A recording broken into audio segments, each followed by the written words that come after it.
how to transfer money from Capital One to PayPal. The first step involves linking your Capital One bank account or debit card to PayPal. You can also link a Capital One credit card, though it may not be possible to transfer funds from a credit card to PayPal. To link your Capital One debit card to PayPal, launch the PayPal app and open the PayPal wallet.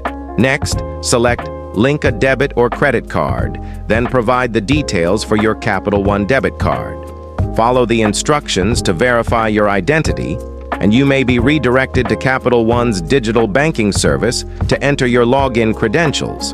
Once that's done, your card will be officially linked to PayPal. Step 2.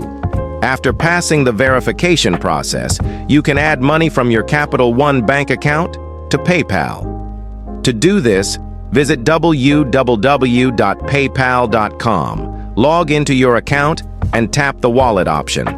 Next, click Transfer Money and select Add Money to your balance.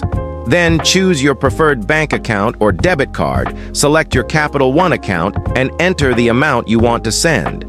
Finally, tap the Add button, and the money will appear in your PayPal balance in 3 to 5 days. And if you like this video, give it a like and subscribe.